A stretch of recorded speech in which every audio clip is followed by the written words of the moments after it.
The film which you are about to see is an account of the tragedy which befell the American public. It is told in 3 parts. First, we see what life was like back in 2018. Baseball is as American as apple pie, but not for a fan that was banned for his actions on August 17. The events of that day were to lead to the discovery of one of the most bizarre crimes in the annals of American history, and one that you probably have never heard of. The following is found footage, smuggled out of a courthouse and then publicly shared by the fan in an attempt to clear his innocence. The footage is graphic in its attempt to show violation of a code of conduct. It is shockingly out of focus, and it is not suitable for any sort of advertising nor promotional use. No money is made off of it, and while it is real and a dark comedy, it is covered under Fair Use 2.7. Have a listen, and see if the fan is told, "Take this, you'll need it," about a ball.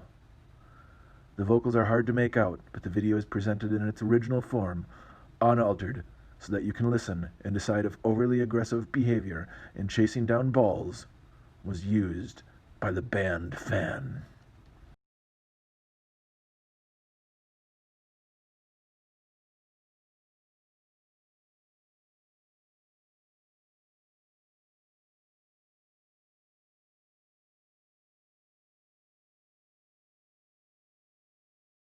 A log stout enough to span 60 feet, even 20 feet without snapping, because it has to hold up a mountain, and mountains want to collapse in on empty space.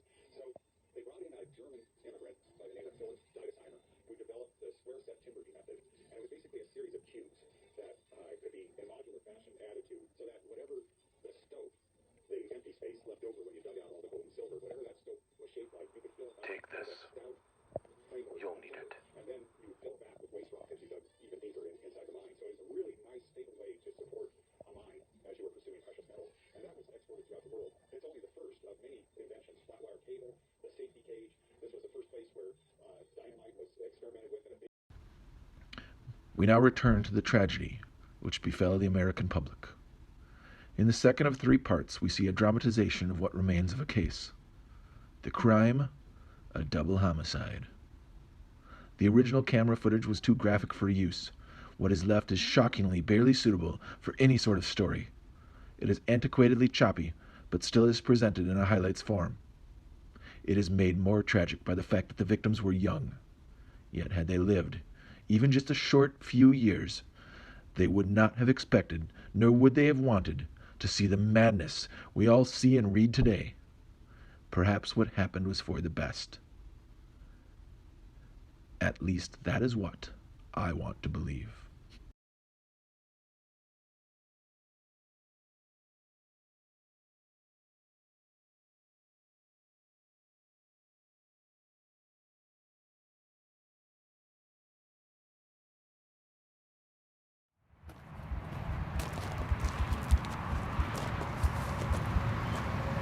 I feel like we're missing something here. How about this? I'll take that out.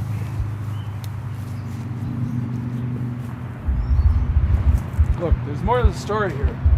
Stick with what you know. Look for the facts.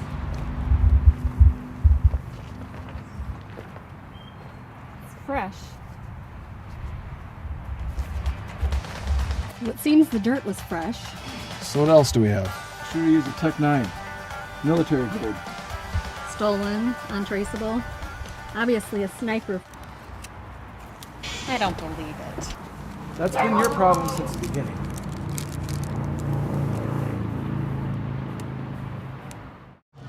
Stupid criminals.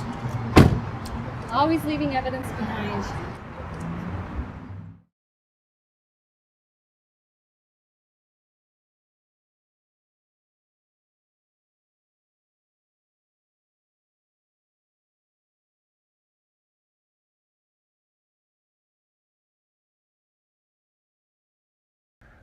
We now return to the tragedy which befell the American public. In the finale of 3 parts, we see how the world ends.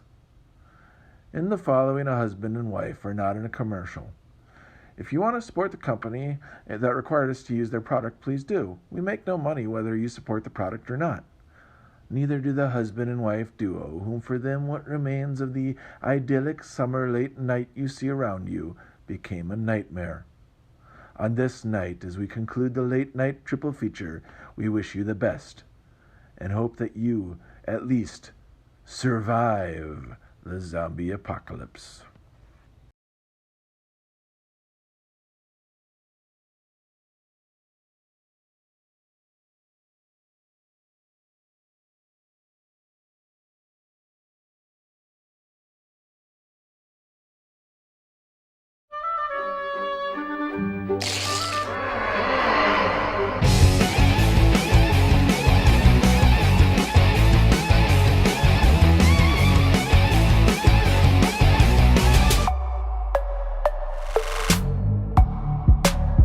Honey, where are you?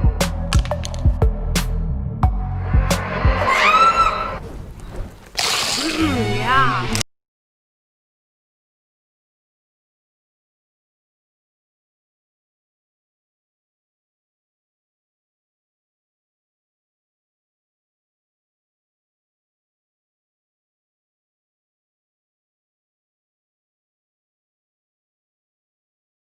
Yeah, better than brains. Don't you know?